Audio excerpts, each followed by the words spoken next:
الرحمن الرحيم إن الدين عند الله الإسلام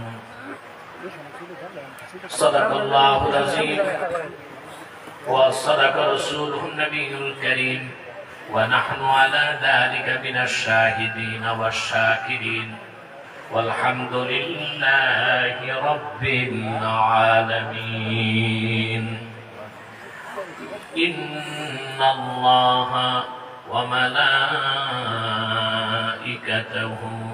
يصلون على النبي يا أيها الذين آمنوا صلوا عليه وسلموا تسليما اللهم صل على سيدنا محمد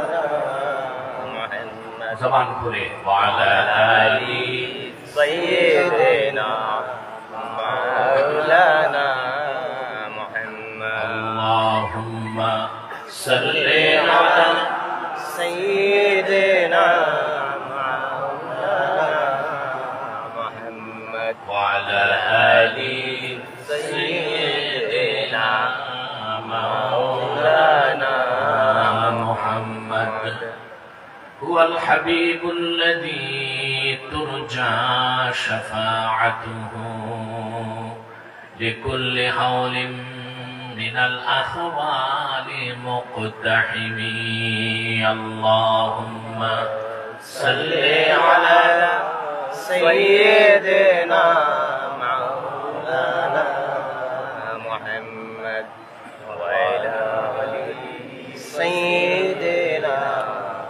مولانا محمد मेरा दिल तड़प रहा है मेरा जल रहा है सीना ये दवा वही मिलेगी मुझे ले चलो मदीना अल्लाहुम्मा सल्ली अला سيدنا وعلى آل سيدنا مولانا محمد رسول الله صلى الله عليه وسلم ختم الله به النبوة وحكما لا نبي بعده بلغ العلا بكماله كشف الدجى وحسنت الجميع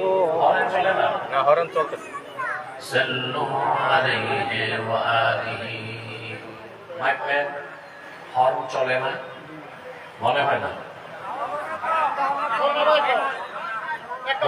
ওকে একটু সুযোগ দেন ইকো থাকবে না আওয়াজ ডবল হবে না ক্লিন আওয়াজ হর্নগুলো বাজবে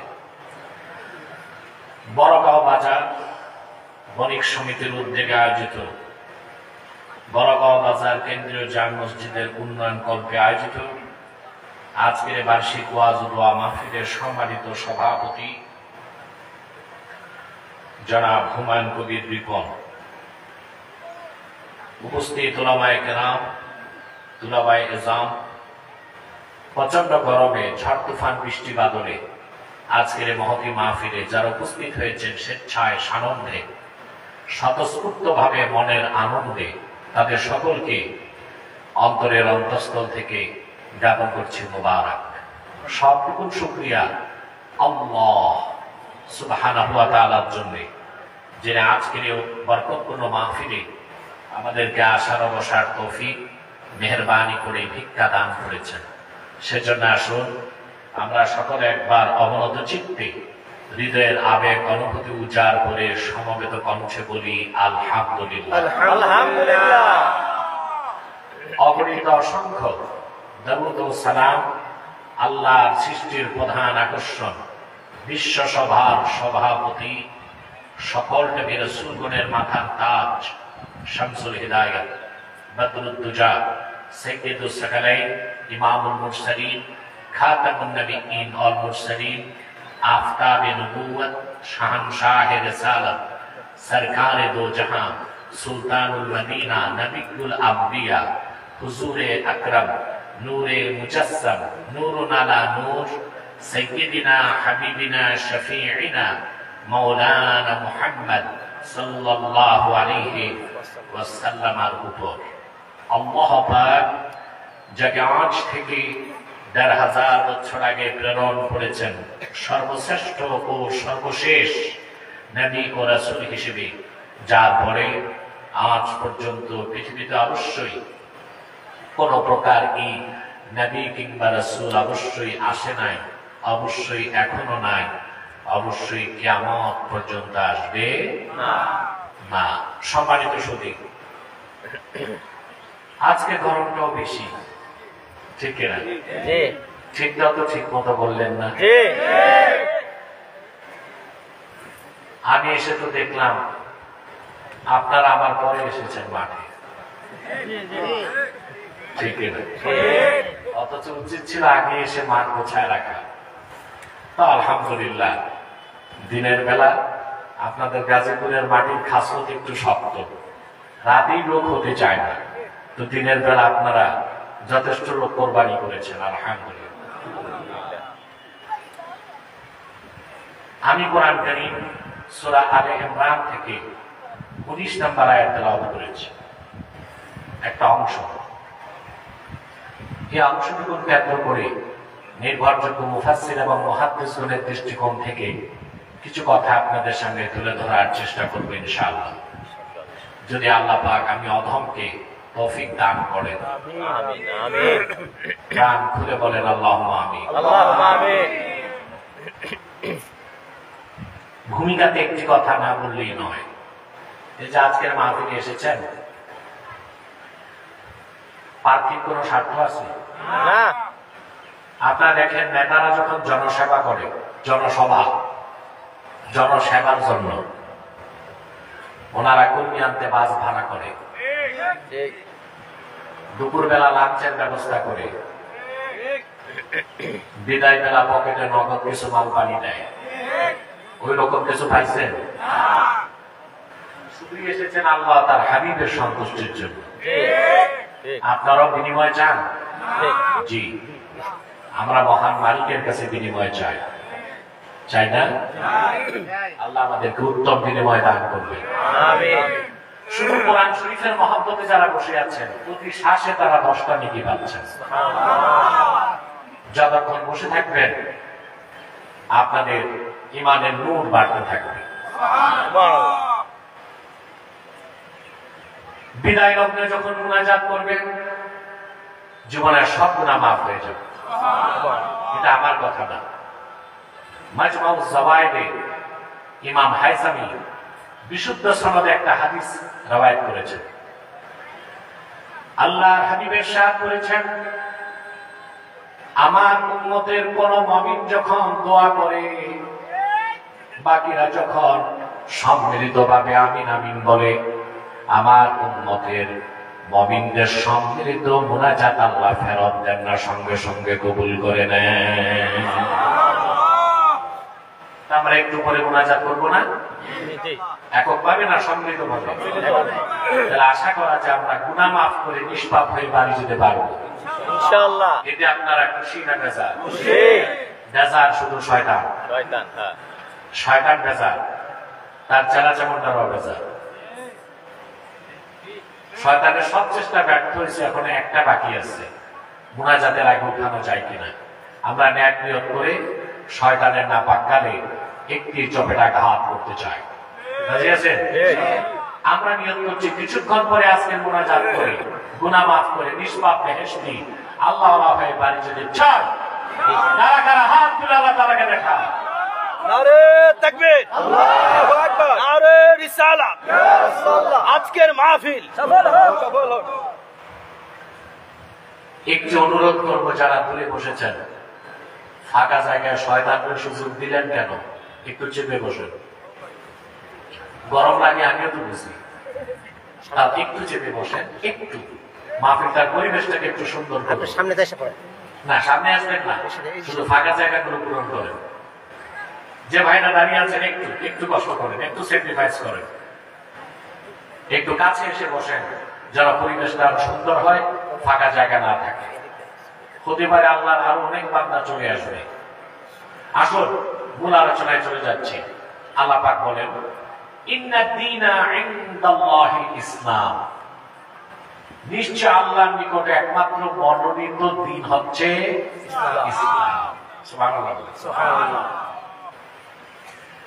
আল্লাহর নিকটে একমাত্র স্বীকৃত দিন হচ্ছে ইসলাম। আমরা যে দিনকে বিশ্বাস করি ওই দিনের না, জোরে বলতে হবে ইসলাম। কিন্তু শতকরা ৮৮ জন মুসলমান দিন ইসলামের পরিচয় জানে না।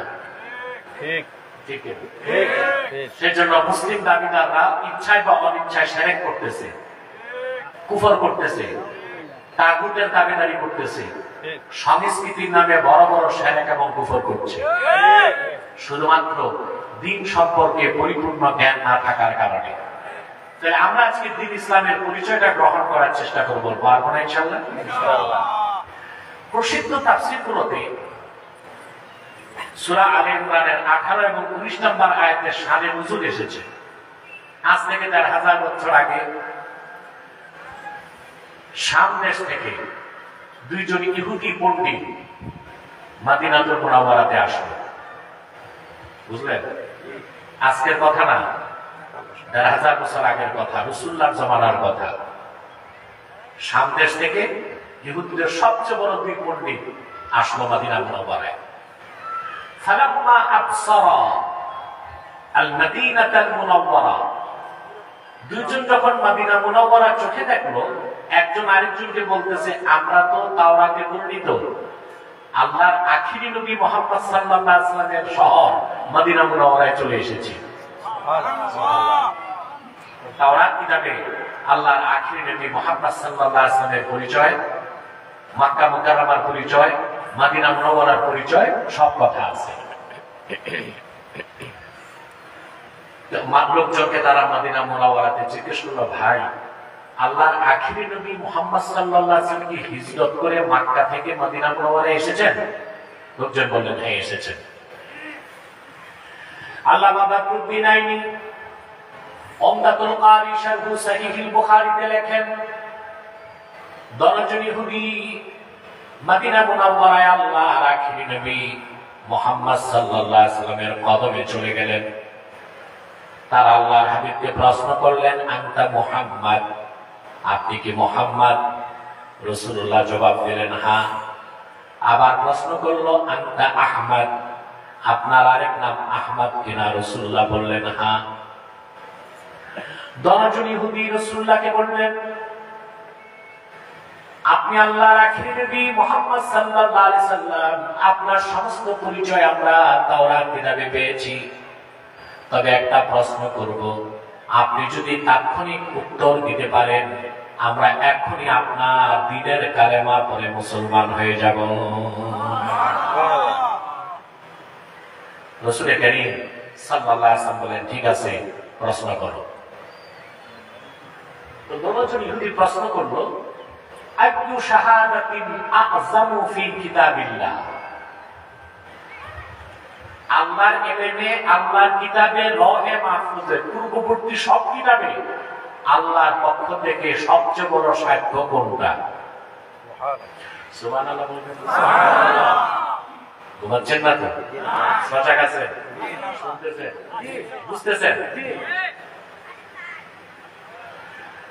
প্রশ্ন করার সঙ্গে সঙ্গে জিবরিল আল্লাহর পক্ষ থেকে জবাব নিয়ে চলে আসলো। আল্লাহ পাক সূরা আলে ইমরানের 18-19 দুটো আয়াত নাযিল করে জবাব দিয়ে দিলেন, শাহিদাল্লাহু আন্নাহু লা ইলাহা ইল্লাহু ওয়াল মালাইকাতু ওয়া উলুল ইলমি কাইমান বিল কিসত লা ইলাহা ইল্লা হুয়াল আজিজুল হাকীম। ইন্নাদ-দীনা ইনদাল্লাহিল ইসলাম। জবাব চলে আসবে। আল্লাহ নিজে সাক্ষ্য দেন, নিশ্চয়ই তিনি ছাড়া কোনো মাবুদ নাই। সমস্ত জ্ঞানবানগণ এই কথা সাক্ষ্য দেন। লাখের উপর নবী এই কথা সাক্ষ্য দিয়েছে, ফেরেশতারা এই কথা সাক্ষ্য দেয়। সুবহানাল্লাহ। তিনি আজিজ, তিনি হাকিম, তিনি যা কিছু করেন আঞ্জাম দেন ইনসাফের ভিত্তিতে। নিশ্চয়ই আল্লাহর নিকট মনোনীত দিন হচ্ছে ইসলাম। বলেন সুবহানাল্লাহ। জবাব পেয়ে যাওয়ার সঙ্গে সঙ্গে দনজন ইহুদি রাসূলুল্লাহকে বললেন, জবাব পেয়ে গেছি, হাতি ইয়াদাক নুবাইউকা ইয়া রাসূলুল্লাহ, আপনার হাতটা লম্বা করে দেন, আর দেরি করতে চাই না, আমরা এখনই মুসলমান হয়ে যাব। আল্লাহর হাবিব ওনার নূরের হাতটা বাড়ায় দিলেন। দনজন ইহুদি পরে দিল, লা ইলাহা ইল্লাল্লাহ মুহাম্মাদুর রাসূলুল্লাহ সাল্লাল্লাহু আলাইহি ওয়াসাল্লাম। দনজন ইহুদি ঈমান এনে মুসলমান হয়ে বলেন সুবহানাল্লাহ। তাহলে আল্লাহর তাওহীদ বা একত্বের সঙ্গে আল্লাহ যে সাক্ষ্যটা দিলেন সেটা হচ্ছে আল্লাহর নিকট অ্যাকসেপ্টেড, গ্র্যান্টেড, স্বীকৃত, মনোনীত দিন কি? সেটা বলতে হবে। তাহলে আপনারা ইন্টারফেথ বা আন্তঃধর্মীয় মতবাদ বিশ্বাস করতে পারেন, আপনারা সেকুলারিজম বা ধর্মনিরপেক্ষতা বিশ্বাস করতে পারেন, আল্লাহ কিন্তু পক্ষ নিছেন। সেটা কি? আল্লাহ ইসলামের পক্ষ নিছেন। কথা বুঝতেছেন? এই দিন ইসলাম, দিন ইসলামের একটি পরিচয় আমরা গ্রহণ করব। দিন কাকে বলে? আমরা অনেকেই দিন কিন্তু বুঝি না। আমরা মনে করি ইসলাম একটা ধর্ম। ইসলাম নিছক একটা ধর্ম না, ইসলাম হচ্ছে একটা পূর্ণাঙ্গ জীবন বিধান। কয়েকদিন আগে পয়লা বৈশাখ হয়ে গেছে, বুঝে না? আলেমরা পয়লা বৈশাখের বিরোধিতা করে না, পয়লা বৈশাখের যে অপসংস্কৃতি ওইটার বিরোধিতা করে। তো বুদ্ধিজীবী কিছু টেলিভিশনে বসছে, এগুলো তো বুদ্ধিজীবী না, বাক্সজীবী। ওদের যত দৌড় ঝাঁপ সব বই টিভিতে। তো এরা বুদ্ধিজীবী না বাক্সজীবী? টিভির বাক্সে। বাইরে এদের 10 পয়সারও মূল্য নাই। কারণ বাংলাদেশের মানুষ নিজেদের বুদ্ধিতে চলে, কারো কাছ থেকে বুদ্ধি ধার করে চলতে চায় না। ঠিক না? এখন তারা বলতেছে ধর্মের সাথে আবার সংস্কৃতির কি সম্পর্ক? অথচ তারা জানে না ইসলাম একটা পূর্ণাঙ্গ দিন। মুসলমানের সাংস্কৃতিক জীবন কি হবে, শিক্ষা জীবন কি হবে, রাজনৈতিক জীবন কি হবে, সামাজিক জীবন কি হবে, ব্যক্তি জীবন কি হবে, সংসার জীবন কি হবে, সব কথা ইসলাম বলে দিয়েছে। ইসলামের বাইরে এক সেকেন্ড মুসলমান নিজের অস্তিত্ব কল্পনা করতে পারে। বুদ্ধিজীবীগুলো ইসলামের পরিচয় জানে না, ঠিক না? ভাবছে ইসলাম একটা জিনিস আর বাকি রাজনীতি, অর্থনীতি, সংস্কৃতি, শিক্ষা এগুলো ভিন্ন। না, ইসলাম কোন মানব রচিত প্রথা সর্বস্ব ঠুনকো কোন ধর্মের নাম নয়। ইসলাম হচ্ছে পূর্ণাঙ্গ দিন। বলেন সুবহানাল্লাহ। আসেন আমরা একটু ব্যাখ্যা দিচ্ছি, দিন কাকে বলে। আল্লাহ তাআলা কোরআন কারীমে কয়েকটা বিষয়কে দিন বলেছেন। কয়েকটা বিষয় কি বলছেন? দিন অর্থ শুধু ধর্ম না, দিনের 4টা অর্থ। দিনের একটা অর্থ হচ্ছে কর্মফল। যেমন আল্লাহ রাব্বুল আলামিন বলেন, আলহামদুলিল্লাহি রাব্বিল আলামিন আর রহমানির রহিম মালিকি ইয়াউমিদ্দিন। আল্লাহ হচ্ছেন বিচার দিনের মালিক। এই যে দিন অর্থ শুধু সব জায়গায় ধর্ম না, এখানে দিন অর্থ হচ্ছে ইয়াউমুল জাযা, জাযা অর্থাৎ আল্লাহ কর্মফল দিবসের মালিক।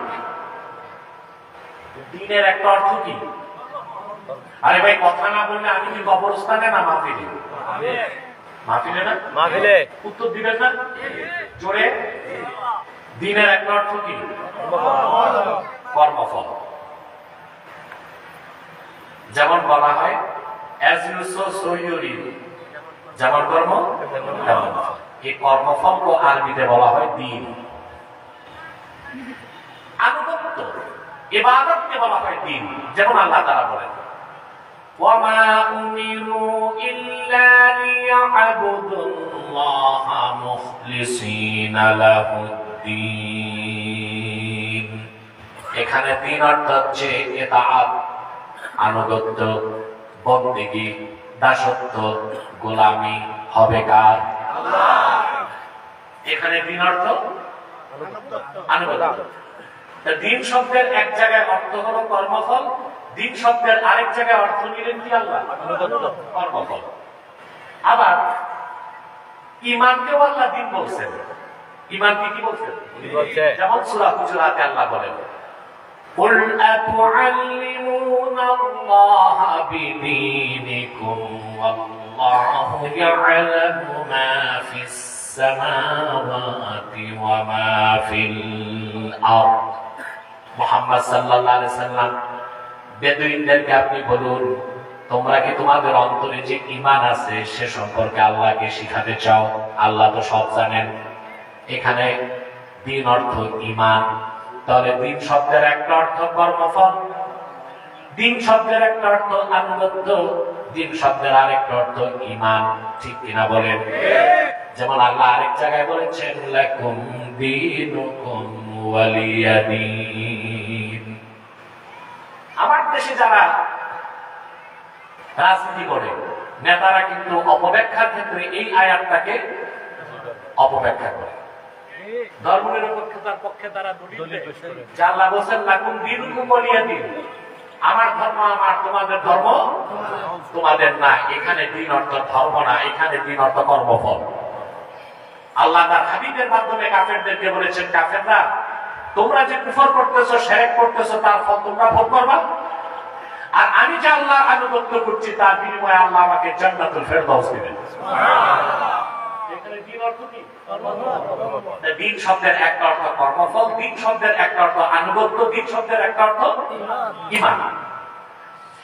সূরা মায়েদাতে আল্লাহ রাব্বুল আলামিন বলেন আল-ইয়াওমা আকমালতু লাকুম দীনাকুম ওয়া আতমামতু আলাইকুম নি'মাতি ওয়া রাদিতু লাকুমুল ইসলাম দীনান। এখানে দ্বীন অর্থ শরীয়ত। সুবহানাল্লাহ। কার শরীয়ত? আল্লাহ মুহাম্মদ সাল্লাল্লাহু আলাইহি ওয়াসাল্লামের মাধ্যমে বিশ্ব মানবতার কল্যাণে ১৫০০ বছর আগে যে শরীয়ত পাঠিয়েছেন সেটাকে আল্লাহ দ্বীন বলেছেন। শরীয়তে মুহাম্মাদিয়াকে আল্লাহ পরিপূর্ণ করে দিয়েছেন। বলেন সুবহানাল্লাহ। আমরা কয়টা অর্থ দিলাম? দ্বীন অর্থ কর্মফল, দ্বীন অর্থ আনুগত্য, দ্বীন অর্থ ঈমান, দ্বীন অর্থ শরীয়ত। এখন পড়া নাই, লেখা নাই, মাদ্রাসার বারান্দাতেও যায় নাই। কিছু মানুষ এখন সব ঘোষিত স্কলার হয়ে যাচ্ছে। ভাবসাব এইরকম, তারা সব বুঝে। আলেমরা এত বুঝে না কোরআন হাদিস, তারা যতটুকু আসলে তারা কিছুই বুঝে না। মাদ্রাসায় না যে আলেমের শরণাপন্ন না হয়ে কি আলেম হওয়া যায়? কথা বলেন। স্কলার হওয়া যায়? স্ক্রু ড্রাইভার হওয়া যায়। ঠিক না? দেখেন আপনি সহজে বুঝেন। আমাদের দেশে যারা এসএসসি পাস করে, এইচএসসি পাস করে, খুব ভালো রেজাল্ট, কয়েক লক্ষ ছাত্রের সাথে প্রতিযোগিতা দিয়ে তারা মেডিকেলে টিকে, ঠিক ডাক্তার হবে, ঠিক না? কয়েক লক্ষ প্রতিযোগীর মধ্যে টিকলে মেডিকেল কলেজে চান্স পায়, পায় না? তারপর তাকে মেডিকেল কলেজে শুধু ডাক্তার না, প্রফেসর ডাক্তার, হ্যাঁ, চিকিৎসা বিজ্ঞানের প্রফেসরদের কাছে টানা 6 বছর পড়তে হয়। তারপর মোটে যাইয়া হয় এমবিবিএস। বাংলাদেশে এখন এমবিবিএস ডাক্তারের মূল্য আছে? অভাব নেই। এমবিবিএস এখন হয়ে গেছে মা বাবার বেকার সন্তান, চাকরি নেই। তারপর পড়তে হয় এফসিপিএস, সরকারি ডাক্তার হইতে বিসিএস, ঠিক না? এখন মনে করেন আপনি ক্লাস 5 পাস মাত্র, কিন্তু ডাক্তাররা এমবিবিএস বই 6 বছর পরে, ওগুলো আপনি বাংলায় 12 বছর বাড়িতে পড়ছেন। তারপর বড় গাঁওতে একটা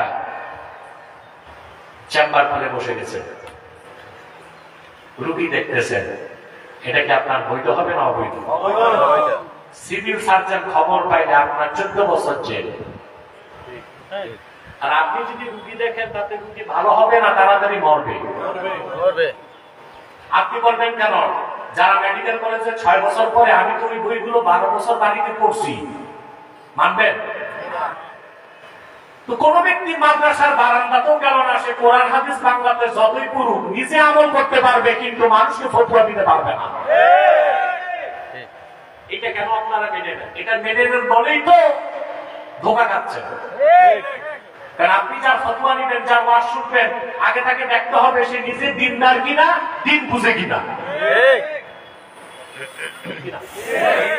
তাহলে দিনের কয়টা অর্থ পেলাম?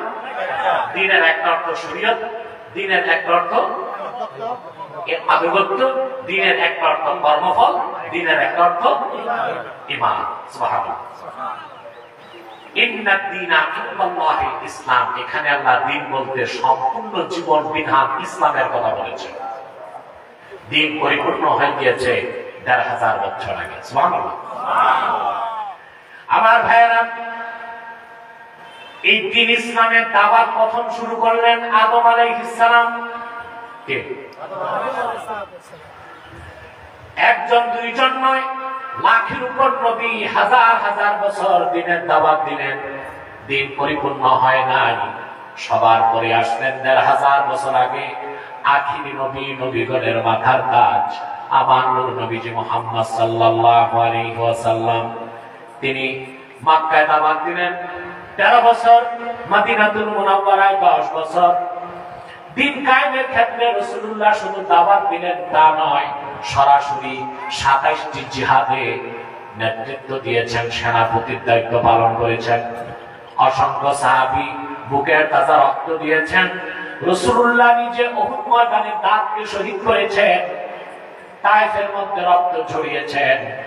আল্লাহর হাবিবের 23 বছরের মেহনতের কারণে ১৫০০ বছর আগে আল্লাহ পাক দিন ইসলামকে পরিপূর্ণ করে দিয়েছেন।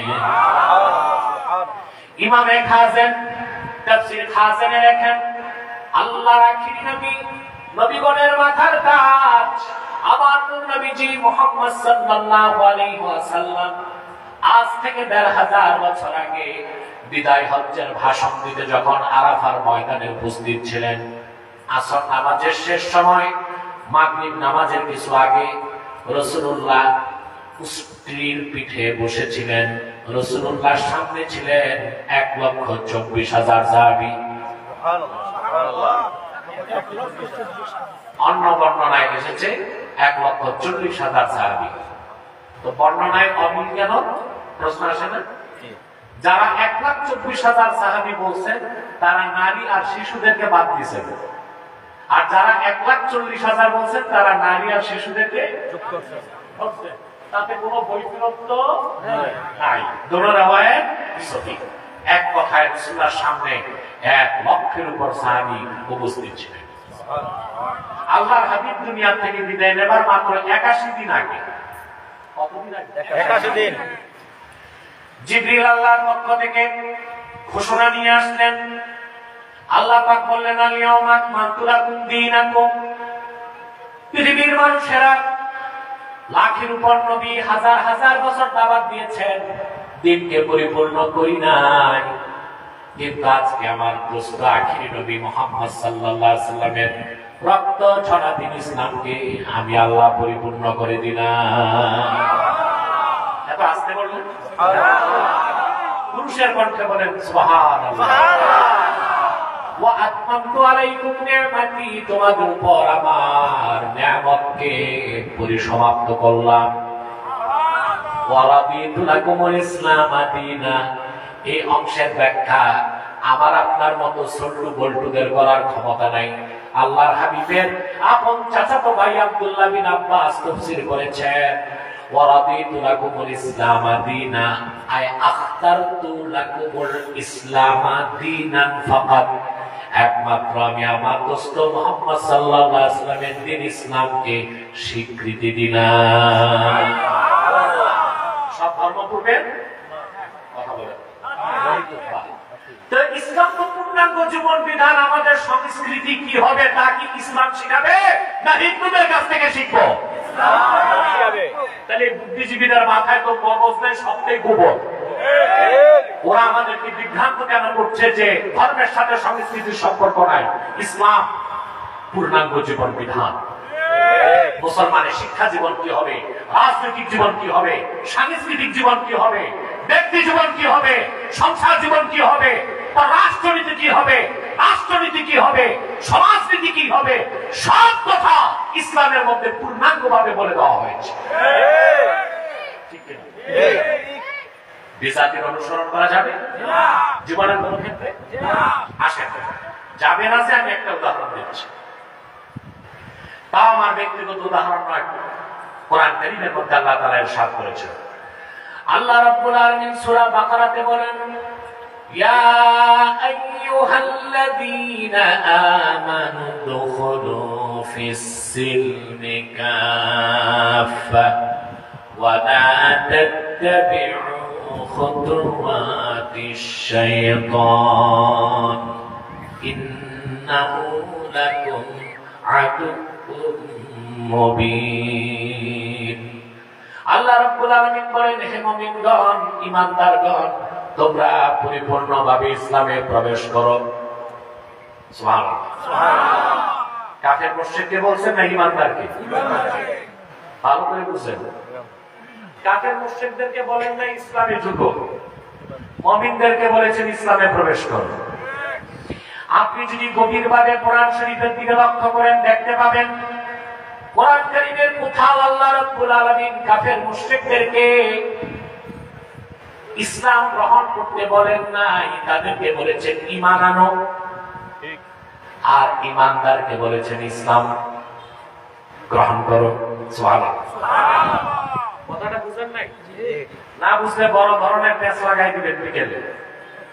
আবার বলছি আল্লাহ তাআলা কোরআন কারীমের কোথাও এই কথা বলেন নাই কাফের মুশরিককে তোমরা ইসলামে প্রবেশ করো, বরং কাফের মুশরিকদেরকে বলেছেন তোমরা ঈমান আনো, আর ঈমানদারদেরকে বলেছেন ইসলামে প্রবেশ করো। তাহলে আগে কি ইসলাম না ঈমান? ঈমান। আগে ঈমান, তারপরে ইসলাম। সুবহানাল্লাহি বিহামদি।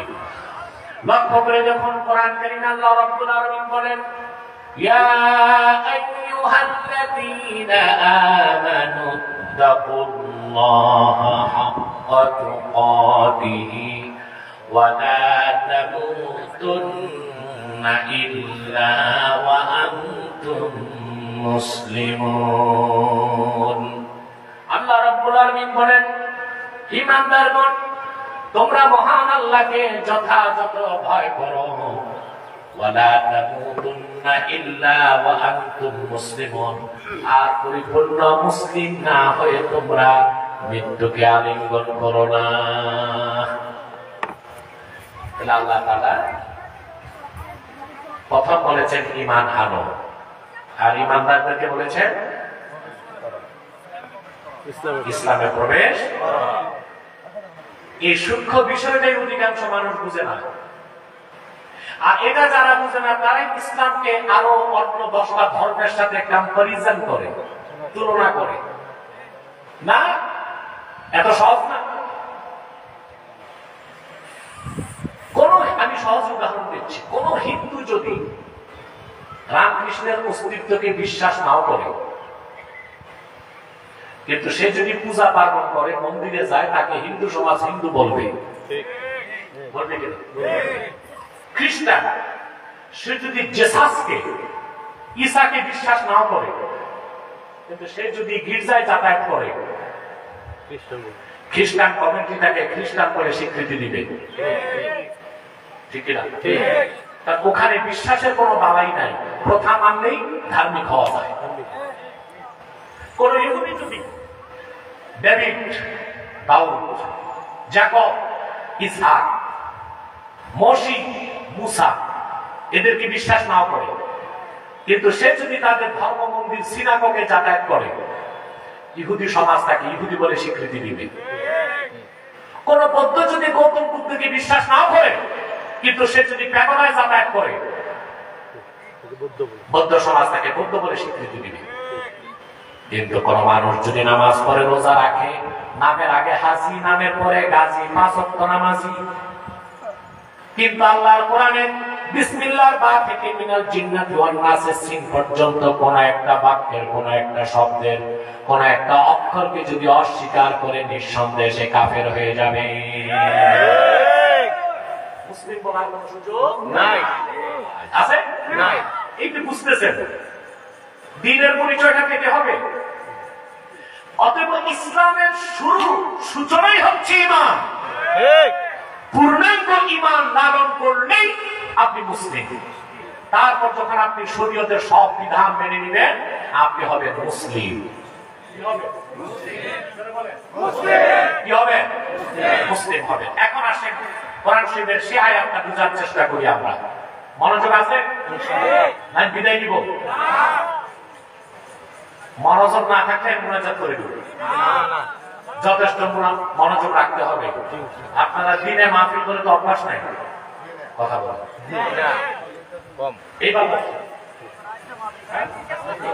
আস্তে আস্তে হবে। আবার এটা প্রথম মাহফিল। অনেক মাহফিল 10 বছর হয়ে গেলে একটা ঐতিহাসিক রূপ নেয়, সেটাও হয় নাই। প্রথম মাহফিল, প্রথম দিনে মাহফিল, সম্পূর্ণ অনভ্যস্ত কাজে অভ্যাস করছে।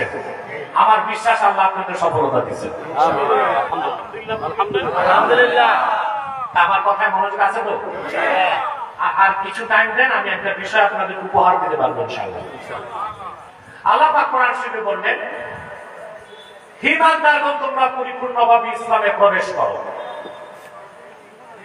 কার হুকুম? সূরা বাকারা আয়াত নাম্বার 108, 208 নাকি 108? 208। ইয়া আইয়ুহাল্লাযীনা আমানু দুখুলু ফিস সিলমি কাফা ওয়া লা তাত্তাবি'উ খুতুওয়াতিশ শাইতান। ঈমানদারগণ, তোমরা পরিপূর্ণভাবে ইসলামে প্রবেশ করো। এই আয়াতের শানে নুজুলের সব মুফাসসির একমত। আজ থেকে 1500 বছর আগে মদিনা মুনাওয়ারাতে ইহুদিদের সবচেয়ে বড় আলেম ছিল আব্দুল্লাহ ইবনে সালাম। কি নাম? আব্দুল্লাহ ইবনে সালাম রাদিয়াল্লাহু তাআলা। মদিনা মুনাওয়ারাতে ইহুদিদের মধ্যে তার চেয়ে বড় আলেম আর ছিল না। তিনি এসে আল্লাহর হাবিবকে একদিন বলেন, ইয়া রাসূলুল্লাহ, আমি মুসলমান হব। আল্লাহর হাবিব বলেন, ভালো কথা। বললেন, শর্ত একটা, আমি মুসলমান হয়ে গোপন থাকবো। আমি বলার আগে কেউ যেন ইহুদিদের কাছে না বলে আমি মুসলমান হয়েছি। আল্লাহ হাবিব বলেন, ঠিক আছে। আব্দুল্লাহ ইবনে সালাম মুসলমান হয়ে গেলেন।